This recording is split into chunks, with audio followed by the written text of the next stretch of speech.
This is a video to you, Casey, to your future self. You just went through 7 days of absolute hell.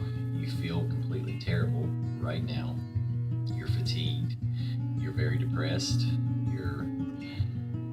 You've been beating your head against the wall. You're finally coming to the rock bottom of just losing the best opportunity that has ever been given you. The video was made from the detox facility I was in when I came to Buchanan. I went there so I could just focus on at first getting the chemicals out of my body, and I went through 7 days of hell, and they told me it would be a good idea to make a video.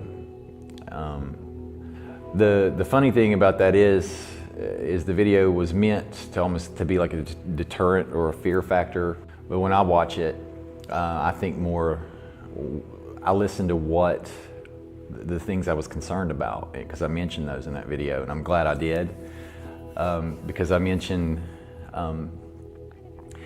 the things that I lost. They were material, and that's important to me because that's what was really, I feel like the issue with me was I was worried about the external world and not the internal. Through the process of my recovery this time, I got into something's called the etymology of words, and that came about by me realizing that I had no idea how to listen to people, how to pay attention, things like that. So I took it upon myself to look up all the words that had anything to do with listening, attention, hearing, anything like that. What I realized it does, the etymology is just finding the simple root definition. It's not like the Webster's dictionary meaning that's long. And what it did with my mind, by finding the simple, small root definition, it helped untangle the confusion that I had. And what that helped me do was realize when I wasn't listening, when I would go to these meetings, and these meetings are about sharing, and I'd realize I wasn't hearing the people that were sharing going around the table, I realized I could define when I wasn't listening, and that helped me fix a lot of my problems. So I began to use this in a lot of the other areas of my life. My choice in the changing of my name, or what I would really call it, is using the full name I was given, came about as I started to look up the origin and the meaning of words, and one day I decided to look up the meaning of the word Casey. And when I saw that it meant vigilant, I was like, great, I can really use that. So I took it a little further. I was like, well, I wonder what my middle name means, and my middle name is Earl. And of course, it means a chief, ruler, or king, or a nobleman. So I like to think of my name now as the Vigilant King, Casey Earl. So I decided to start using a different name, and it was a time in my life where I really needed a change. I really wanted a change, and what better way to start than with your name? Art, as I've always known it, was just, sketching, painting, whatever, taking a photograph and trying to make it look as real as possible, which that's how I started.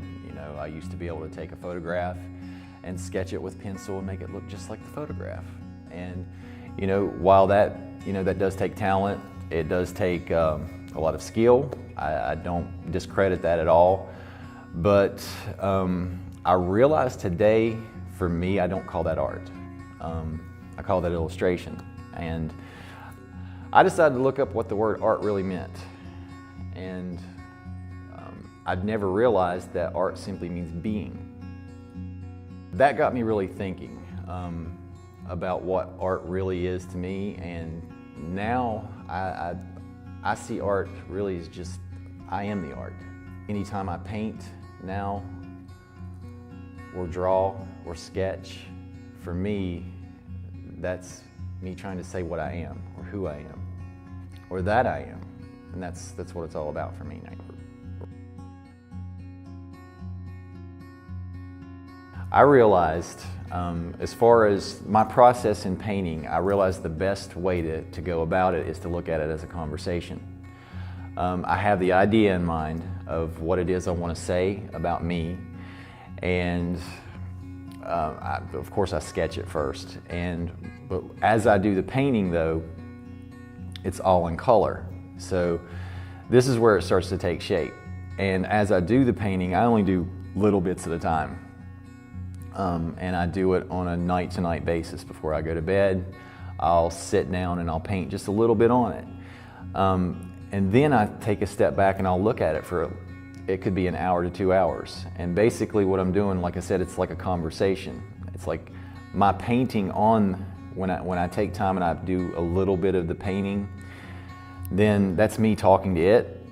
And when I take a step back and I sit there and look at it, it speaks to me because it changes a little bit more every time I, put a little bit more into it.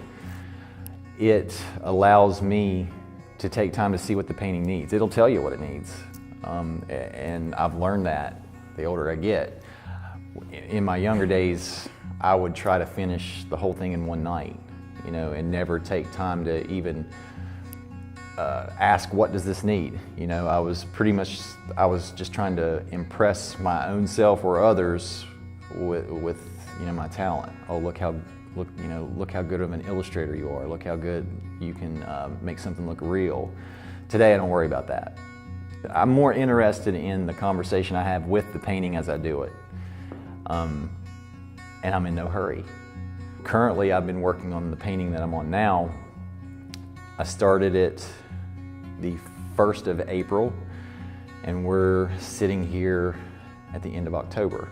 I would say I have about 2 weeks away from it being done. Of course, it's just me taking 30 minutes a night just to throw a little bit of paint on it.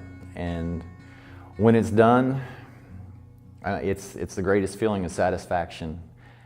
After I paint something that's taken that long, it just, when I step back and look at it, it's like priceless to me. I started a business called Casey Earls, and this business, it's a repeat of the business that I had just currently lost through my last relapse. It was called Graphics by Casey. So this one, I really hated the fact that I had my name in my first business, but this one, I feel good about it because it's called Casey Earls, and I really like my name because I like what it means. So anyway, I do embroidery, I do screen printing, I do decals and signs and that sort of thing, and I'm good at it. I'm very good at it. I'm just poised to go for it.